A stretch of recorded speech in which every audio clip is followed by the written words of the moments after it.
రూపాయలు 500 పెట్టే తక్కువ లేదు. ఈ సెకండ్ హాఫ్ అయితే 2000 పెట్టే పర్లేదు. Hi bro. హాయ్. ఎలా అనిపించింది బ్రో సినిమా అయితే ఇప్పటివరకు చాలా బాగుంది. ఫస్ట్ హాఫ్ రివ్యూ అయితే చాలా బాగుంది. మొత్తానికి అయితే బన్నీ అన్న ఇస్ బ్యాక్ అని చెప్పుకోవచ్చు. పుష్ప కంటే పుష్ప 2 ఇంకా చాలా బాగుంది.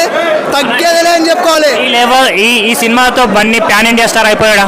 పాన్ ఇండియా స్టార్ ఎప్పుడో అయిపోయాడు కదండి. అంటే కాదు, అంటే పెద్ద మార్కెట్ క్రియేట్ చేసుకోవడం అనుకోవచ్చు. 1000 కోట్ల మార్కెట్ క్రియేట్ అవుద్దా బన్నీకి? ఈజీగా 1000 కోట్లు కాదు 2000 crores పక్కా అని చెప్పుకోవచ్చు. ఈసారి ఈ పుష్ప అంటే నేషనల్ కాదు ఇంటర్నేషనల్. తగ్గేదిలే. ఇంటర్నేషనల్ తగ్గట్టే హిందీ వాళ్ళకి బాగా మండుద్దా? హిందీ వాళ్ళకైతే చాలా బాగా అర్థమవుతుంది. మంచిగా క్లియర్గా ఉంటుంది. ప్రతి ఒక్కరికి ఎంగేజింగ్గా ఉంటుంది అని అనుకుంటున్నాను. So Pushpa is back. Pushpa 2 అస్సలు తగ్గేదేలే. అంటే పుష్ప 1 కంటే పుష్ప 2 బాగుంది. ఆ పుష్ప 1 కంటే పుష్ప 2 ఇంకా చాలా బెటర్గా తీశారు.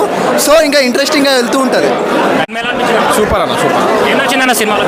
మన ఫస్ట్ హాఫ్ లో ఫైట్ నచ్చింది, కామెడీ నచ్చింది అన్న. సాంగ్స్ ఎలా అనిపించింది? డాన్స్ మంచిగా ఉంది. కొరియోగ్రఫీ బాగుందా? బ్యాక్గ్రౌండ్ మ్యూజిక్ ఎలా అనిపించింది? బాగుంది. అంటే ప్రొడక్షన్ వాల్యూస్ ఎలా అనిపించింది? సూపర్ అన్న, నైస్. పాన్ ఇండియా లెవెల్లో ఈ స్థాయి అంటే ఈ సినిమాతో బన్నీ సెట్ అయిపోయాడా? పోతాడు అన్న, పక్క పోతాడు. సినిమా ఎంత కలెక్ట్ చేస్తా అనుకుంటున్నాను? అర్థం కాదు. ఎంత కలెక్ట్ చేస్తా అనుకుంటున్నావు? పోతుంది 15 దాకా, 15 to 2000 పోతుంది. సాంగ్స్ ఎలా అనిపించాయి? సూపర్ అన్న, సాంగ్స్ బాగుంది. నీకు నచ్చిన సాంగ్స్ ఏంటి ఇందులో? Pushpa song introduction. Okay brother, fights ఎలా అనిపించాయి ఇందులో? బాగుంది అన్న, సూపర్ అన్న. ఓకే, ఇంటర్వెల్ సాంగ్ నచ్చిందా? ఇంట్రడక్షన్ సాంగ్ నచ్చిందా మీకు? Interval song. Thank you brother. 1000 రూపాయలు 500 పెట్టే తక్కువ లేదు. ఈ సెకండ్ హాఫ్ అయితే 2000 పెట్టే పర్లేదు అన్న. Highlight film, super hit film 100%. Allu Arjun 300 కోట్లు తీసుకున్నా, 500 కోట్లు తీసుకుని తక్కువ లేదన్న. ఈ సినిమా యాక్షన్ అట్లుంది.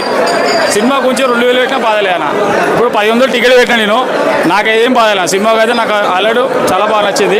ఫస్ట్ హాఫ్ సెకండ్ హాఫ్ బాగుంది. నీకు పుష్ప 1 బాగా నచ్చిందా? పుష్ప 2 బాగా నచ్చిందా? సెకండ్ హాఫ్ బాగా నచ్చింది అన్న. పుష్ప 2 1 కన్నా 2 బాగుంది అన్న. రష్మిక బాగుందా? రష్మిక డ్యాన్స్ బాగుందా? అన్న అల్లు అర్జున్ డ్యాన్స్ బాగుంది. Thank you.